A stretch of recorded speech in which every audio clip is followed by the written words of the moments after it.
प्रिय दर्शकों, मैं एलिज़ाबेथ भारती आपका हिंदी होप चैनल में स्वागत करती हूँ। आप जैसे कि ये इस श्रृंखला में सीख रहे हैं मिसेस E.G. वाइट की किताब एडवेंटिस्ट होम। उसमें हम परिवारों से संबंधित और बच्चों से संबंधित, माता पिता से संबंधित बहुत अच्छी बातों का ज्ञान दे रखा है। उस पर हम सीख रहे हैं, चर्चा कर रहे हैं और हमारे बीच में मेहमान हैं मिसेस रेबेका सिंह। उनका मैं स्वागत करना चाहती हूँ। डॉक्टर मिसेस सिंह, आपका स्वागत करते हैं कि आप हमारे साथ हो सकती हैं इस पर बातचीत करने के लिए। और दर्शकों, इससे पहले कि हम अपनी चर्चा को आगे बढ़ाएं, आइए हम चाहेंगे कि बाइबल का एक अध्ययन कर लिया जाए, बाइबल की एक वर्ष पढ़ ली जाए जो कि नीति वचन जो है एक बहुत अच्छा, हमारी समाज में हम किस तरह अपने परिवारों को चलाएं, बहुत अच्छी शिक्षा हम लोगों को देता है। तो आइए हम नीति वचन का 22वां अध्याय निकालते हैं, 6ठी वर्ष को पढ़ेंगे, जिसमें इस प्रकार लिखा है, लड़के को उसी मार्ग की शिक्षा दे जिसमें उसको चलना चाहिए और वह बुढ़ापे में भी उससे ना हटेगा। परमेश्वर की इस वचन के पढ़े और सुने जाने पर हम सबको आशीष मिले। आइए एक छोटी सी प्रार्थना कर लेते हैं कि ताकि हमें परमेश्वर का मार्गदर्शन हमें मिले। हमारे स्वर्गीय दयालु पिता परमेश्वर, नम्रता के साथ आपके पास आते हैं।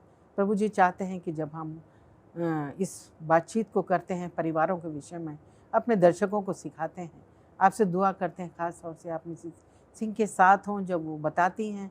प्रभु जी, जो भी वचन निकले वो आपकी तरफ से हो, ताकि हमारे दर्शकों के परिवारों में भी खुशहाली हो और वो अपने बच्चों को, अपने परिवार में एक अच्छा जीवन उनको देने वाले हो सकें। आपकी महिमा, आपकी बड़ाई हो हर बात में। हमारी छोटी इस दुआ को हमारे उद्धारकर्ता प्रभु यीशु के नाम में मांगते हैं, सुनो और ग्रहण कीजिए, आमीन। मिसेस सिंह, जैसे कि हम लोग बातचीत कर रहे हैं परिवार की जिम्मेदारियाँ, बच्चों को जो है माता पिता जो है बड़ी जिम्मेदारी है। एक अगर हम अच्छा परिवार हमारा है तो जो हमारा आस पड़ोस अच्छा होगा, हमारा समाज बहुत बेहतर होगा अगर हमारा परिवार खुशहाल है। तो मैं ये चाहती हूँ कि ये जो जिम्मेदारी है माता की या पिता की, क्या कोई और ले सकता है इस परिवार की जिम्मेदारी को? मैं सोचती हूँ कि माता और पिता की अलग अलग जिम्मेदारियाँ हैं जी पिता जो काम कर सकता है वो माँ नहीं कर सकती जी ठीक है। इसलिए जो है माँ के पास अपनी ही खुद जिम्मेदारियाँ हैं। उसका इतना ज़्यादा उसके पास काम रहता है, घर का भी है, बाहर का भी है, बच्चों को भी देखना है, तो पिता की जिम्मेदारी फिर कहाँ रही जी, है ना। जो काम पिता को करना है वो माँ नहीं कर सकती।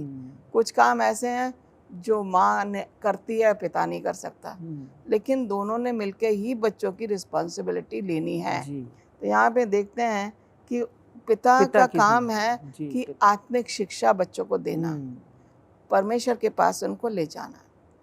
अगर माँ अगर नहीं कर पा रही है तो पिता जो है, हम देखते हैं कि कलीसिया का जो मुखिया वो कौन है? हाँ, पिता ही यीशु है। मसीह। हाँ, और घर का मुखिया जो है वो पिता है। तो घर का मुखिया या हेड होने के नाते उसका काम है कि बच्चों को वो जागृत करे यीशु मसीह के लिए, यीशु मसीह की आमद के लिए, आगमन के लिए बच्चों को तैयार करना पिता की ज़्यादा जिम्मेदारी बन जाती है, क्योंकि वो घर का क्या है? मुखिया है। जैसे यीशु मसीह कलीसिया का हेड है और हम लोग जो हैं क्या हैं? हम मेंबर्स जो हैं, हम कलीसिया हैं, ठीक है। हमारा हेड है यीशु मसीह, लेकिन हम कलीसिया हैं। कलीसिया किससे बनता है? मेंबर से। तो घर किससे बनता है? बच्चों से। घर में माँ है, वो कलीसिया का रोल अदा करती है, बच्चों को सिखाती भी है, बड़ा भी करती है, पालती भी है, खिलाती भी है, पिलाती भी है। ये सब जो हम कलीसिया के मेंबर्स जो आते हैं, जो नए मेंबर्स आते हैं, हम उनको नर्चर करते हैं।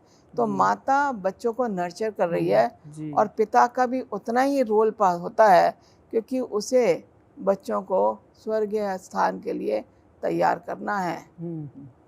और ये भी है कि जैसे माता का बोझ ज़्यादा है, हम देखते हैं कि कई आजकल देख रहे हैं कि वो बाहर भी काम कर रही है और घर में किचन को भी संभाल रही है, फिर बच्चों को कपड़े धोना बहुत सिखा रहे हैं। तो वो जो है माता के लिए, जो हम पिता जो है एक बोझ को कैसे कम कर सकता है? ये बहुत ज़रूरी है कि आजकल जो न्यूक्लियर फैमिली सिस्टम चल रहा है, माता भी काम पे जा रही, चाहे वो टीचिंग करे या ऑफिस में जाए, बराबर से आदमी के साथ काम कर रही है। घर आती है तो उसके बच्चे हैं, खाना भी बनाना है जी, देखना पढ़ाना भी है। तो अगर माँ खाना बना रही है और बच्चों को पिता लेके बैठ जाता पढ़ाने के लिए, आधा काम तो उसका कम हो गया जी, है ना। और जब वो ऐसे करती है तो जब वो पिता ऐसे करता है जी, बांटता है, बच्चे कहते चलो आज मैं पापा से पढ़ूंगी जी, बड़े खुश होके पढ़ते हैं और वो बड़ा इंटरेस्ट लेके पढ़ा सकता है। एक सहायक के तौर पे उसने अपनी पत्नी की हेल्प की, क्योंकि माँ के पास जो है अपनी जिम्मेदारियां बहुत हैं। अगर वो खाना बना रही है, पिता खाना नहीं बना सकता, तो कहती भी चलो आप ये कर लो, अच्छा चलो मैं झाड़ू लगा रही हूँ आप डस्टिंग कर लो जी। क्योंकि आजकल जब तक हस्बैंड एंड वाइफ घर में भी मिलकर काम नहीं करेंगे तो घर जो है उसकी पूरी तरीके से आप घर को संभाल नहीं सकते। तो माता पिता को बहुत ज़रूरी है कि वो बराबर से अपनी जिम्मेदारियां समझें, घर के काम में भी हाथ बटाएं और बाहर भी। अब ये नहीं करना चाहिए मैं बाहर से काम करके आ रहा हूँ, मैं नहीं कर सकता जी। वाइफ कहेगी मैं भी बाहर से काम करके आ रही हूँ लेकिन मुझे भी खाना बनाना है, मैं खाना बना रही हूँ, आप कुछ और काम कर लो। तो हम लोग फिर आराम से बैठ सकते हैं, आराम से बच्चों के साथ समय बिता सकते हैं। जब काम कम हो जाता है ना, जब वो सहायक के तौर पे आदमी करवाता है तो काम कम हो जाता है और बच्चों के लिए उनके पास समय ज़्यादा रहता है। चारों मिलके या 5 जितने भी फैमिली में मेंबर हैं सब मिलके बच्चों के साथ मिलके हम अपना समय बड़ा बिताते हैं। बच्चे चाहते हैं हमारे माता पिता हमारे लिए समय निकालें। और पत्नी का भी बोझ कितना कम हो जाता है, पत्नी का बोझ बहुत कम हो जाता है। जब माता पिता अपना टाइम बच्चों को देते हैं, बच्चे खुश रहते हैं। जब वो मेरा पिता तो मुझसे प्यार ही नहीं करता, मेरा पिता तो मेरे साथ समय ही नहीं बिताता, बच्चा निराश हो जाता है। कई चीज़ें उसके फिजिकल ग्रोथ में आड़े आ जाती है जिससे वो खुल नहीं पाता जी। यहाँ हम एक छोटा ब्रेक लेते हैं। बहुत अच्छे से आपने समझाया। दर्शकों आप यहाँ हम एक ब्रेक लेंगे, आप भी कहीं मत जाइएगा। जो हम परिवारों की बातचीत कर रहे हैं, मुझे आशा है कि आपको अच्छा लग रहा होगा, आप लोग बहुत कुछ सीख रहे हैं। हमारे साथ बने रहें, फिर हम एक ब्रेक के साथ बाद उपस्थित होते हैं। दर्शकों एक बार फिर से हम आपके पास उपस्थित हैं आपको सिखाने के लिए। आइए अपनी चर्चा को जारी रखते हैं। जैसे कि हम लोग सीख रहे हैं परिवार के बारे में, तो कई बारी ना किसी परिवार में हम देखते हैं कि पत्नी जो है वो कमज़ोर है, शारीरिक तौर पे कमज़ोर है, बीमार है।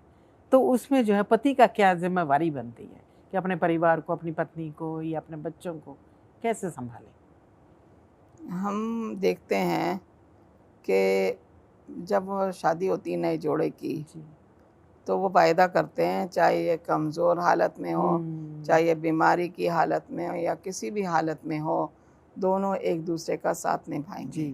ठीक है। हम वैसे भी देखें पत्नी जो है हस्बैंड के बराबर स्ट्रांग नहीं है। कई काम है जो कि पत्नी नहीं कर पाती क्योंकि वो फिजिकली वीक है। एक छोटा सा है सिलेंडर है घर में, अब सिलेंडर को उठाने के लिए पत्नी तो उठा नहीं सकती, या तो वो उसे घसकाएगी, उसको घसकाएगी तो जोर पड़ेगा उसके बॉडी में और वो इतना हैवी होता कि घसका भी नहीं सकती, कभी कभी इतना वीक होती लेडीज़।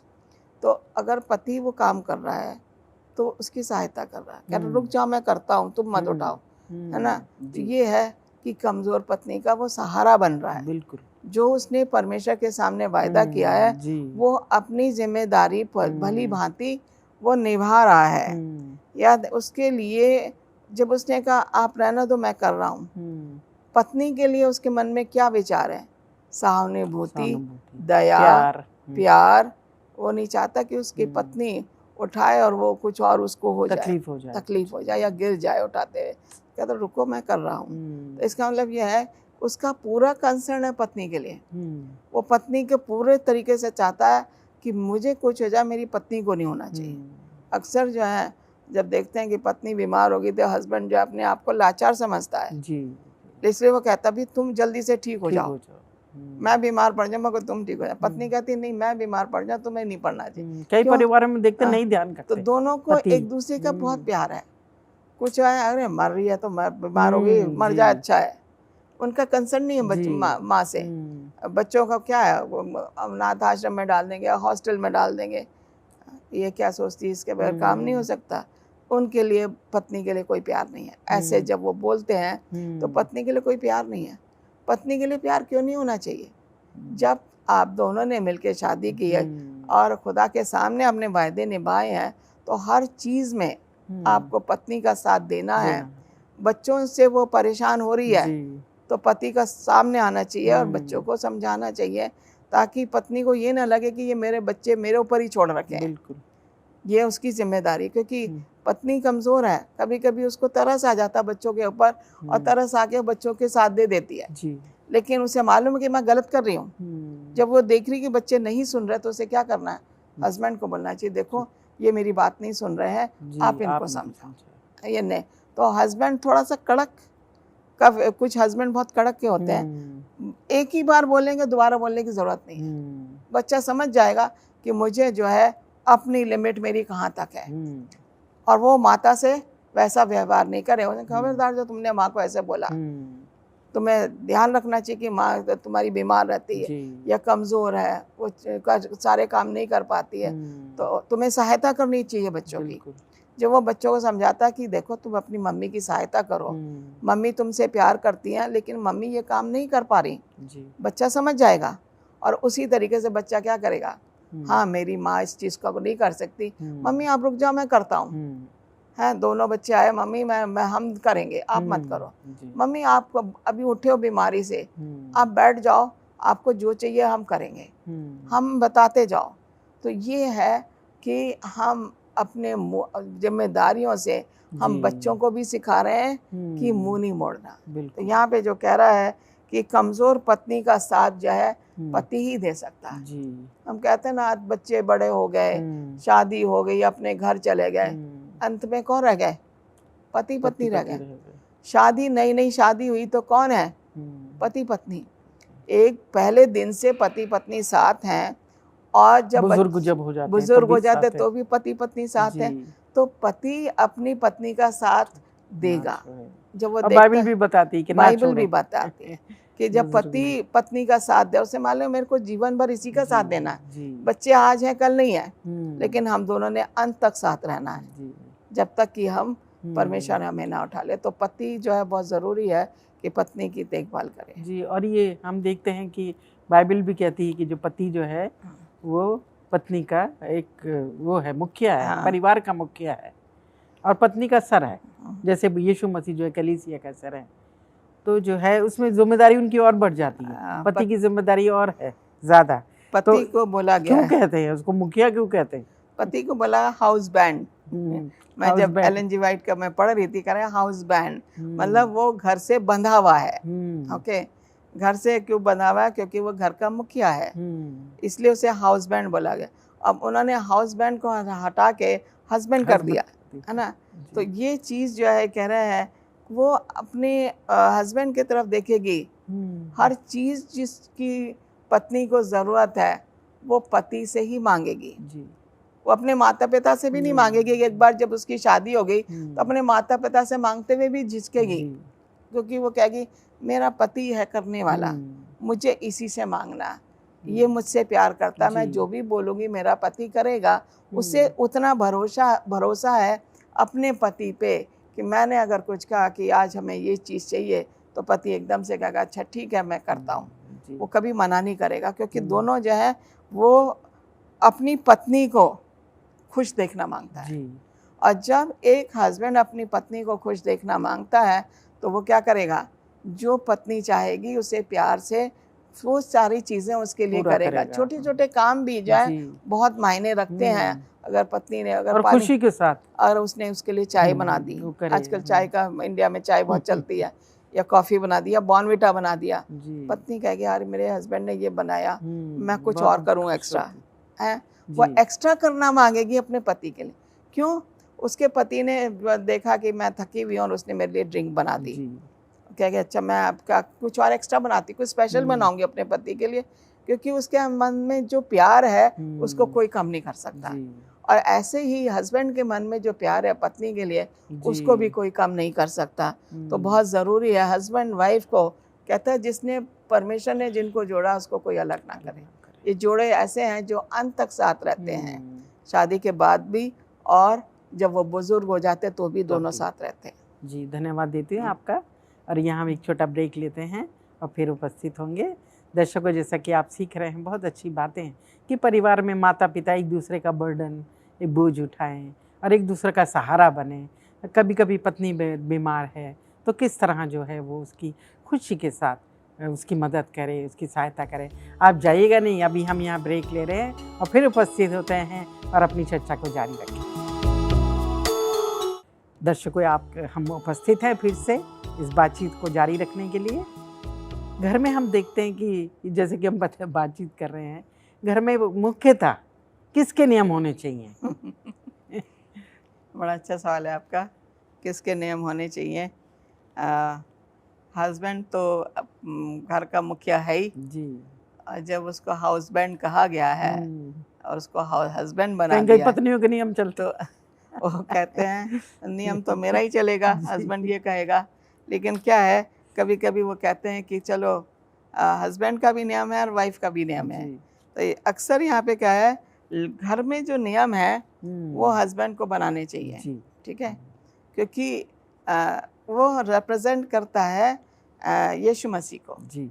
और यीशु मसीह को जब रिप्रेजेंट करता है तो नियम हस्बैंड के ही होने चाहिए। He is a law maker जैसे कहते हैं, क्योंकि वो है एक प्रीस्ट का काम कर रहा है।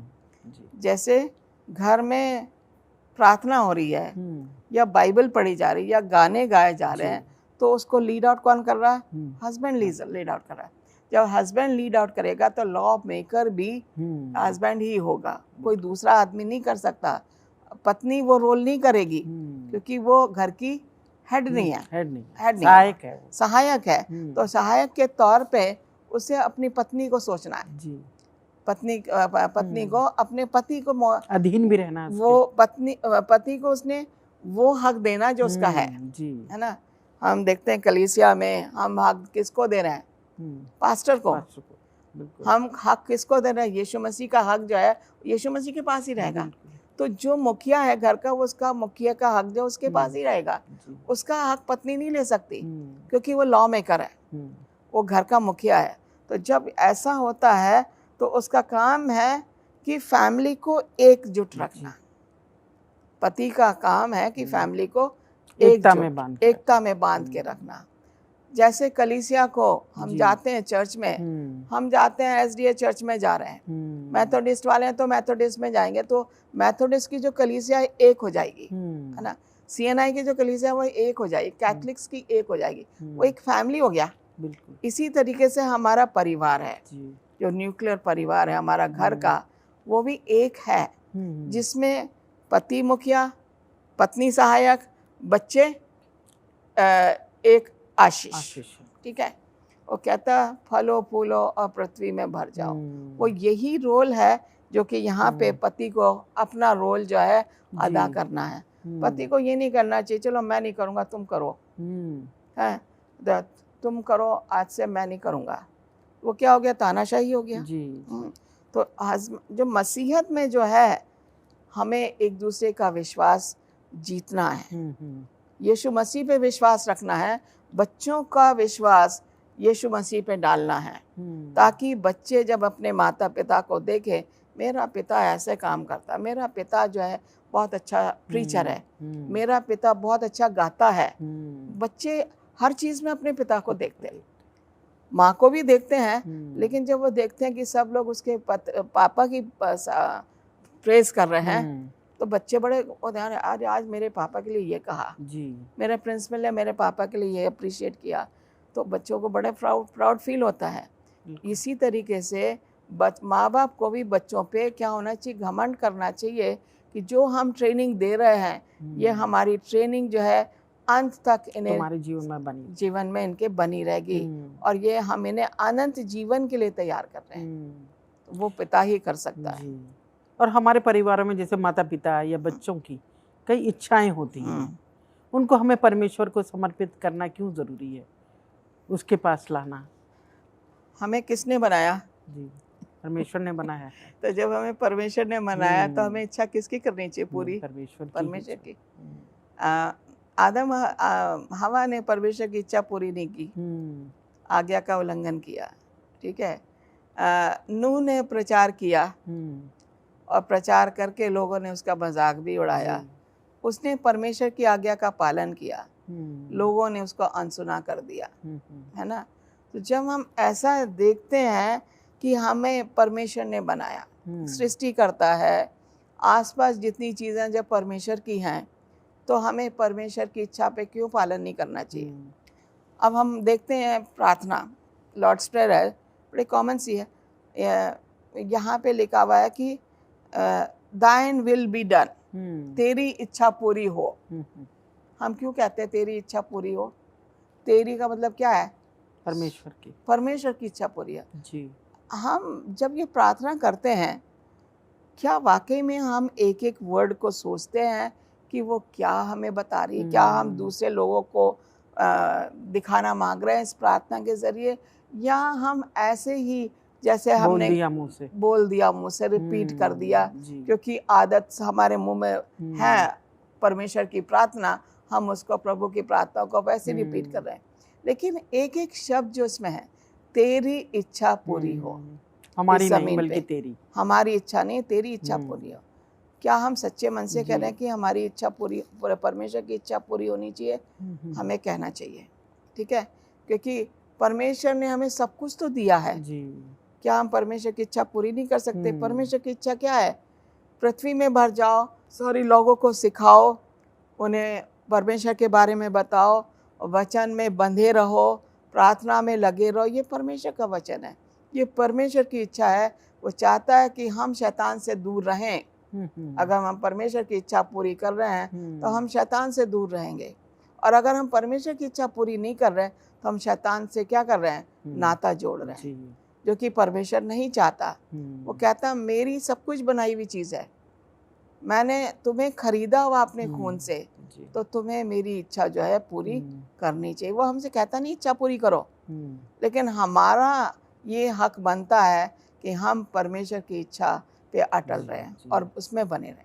धन्यवाद देती हूँ, बहुत अच्छा। यहाँ अपने इस एपिसोड को हम ख़त्म करेंगे कि जो हमारी इच्छाएं भी कई बारी होती हैं कि जीवन में रहते हैं, तो उनको हम परमेश्वर के पास ही लाएं ताकि उनको पूरा करें। आपका बहुत बहुत धन्यवाद। दर्शकों, आपका भी मैं बहुत धन्यवाद देती हूँ कि आप हमारे साथ इस एपिसोड में बने रहें, और मुझे आशा है कि आपने बहुत अपने परिवार के बारे में सीखा होगा कि कैसे अपनी खुशियों को, अपनी इच्छाओं को और अपनी बातों को, जो भी हमारी समस्याएं हैं, परमेश्वर के पास लाएं। माता पिता से सीखें कि माता पिता जो सिखाते हैं और सिखाएं अपने बच्चों को अच्छी बातें। हम इसको एपिसोड को यहाँ ख़त्म करेंगे। परमेश्वर आपको बहुत आशीष दे, आपके परिवार को।